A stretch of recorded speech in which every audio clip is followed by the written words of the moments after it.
Salam jumpa jemaat yang terkasih. Sebelum kita menyatu dalam sapaan rohani pada hari ini, mari kita berdoa. Sapalah kami Tuhan, dalam terang kebenaran firman-Mu, sehingga sebagaimana janji-Mu, kami beroleh kebahagiaan sejati yang sungguh.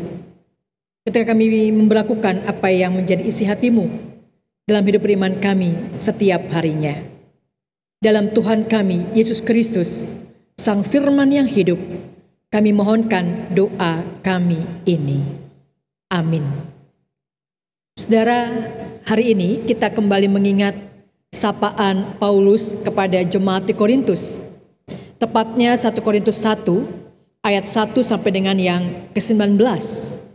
Dikatakan oleh Paulus dalam sapaannya, dia bersyukur karena jemaat di Korintus di dalam Tuhan kaya dalam segala hal, kaya dalam segala macam perkataan dan segala macam pengetahuan. Bahkan ditegaskan, kamu tidak kekurangan dalam suatu karunia pun, sementara kamu menantikan penyataan Tuhan kita Yesus Kristus. Kesaksian yang sungguh indah, saudara.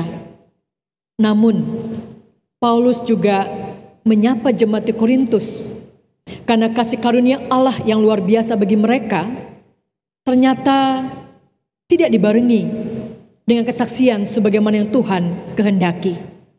Mengapa, saudara? Paulus menyapa mereka kalau mereka juga harus mengakui adanya perselisihan. Mereka menyatakan, kami dari golongan Apolos, kami dari golongan Kefas, kami dari golongan Paulus, kami dari golongan Kristus. Maka Paulus pun mengingatkan, tepatnya pada ayat 13, adakah Kristus terbagi-bagi? Saudara, pertanyaan yang sama pula menjadi refleksi diri bagi kita di tengah-tengah pandemi sekarang ini. Kita sebagai gereja, kita sebagai keluarga, kita sebagai bangsa dan negara, kiranya melalui isi hati Tuhan dalam terang kebenaran firman-Nya pada hari ini, kita diingatkan untuk menjaga kesatuan sebagai tubuh Kristus yang esa. Kita sebagai gereja dalam melayani, menjaga kesatuan hati, pikiran, jiwa, dan roh. Kita sebagai keluarga, menjaga kerukunan apapun yang terjadi. Dengan rendah hati, kita terus boleh menyatukan diri sebagai tubuh Kristus.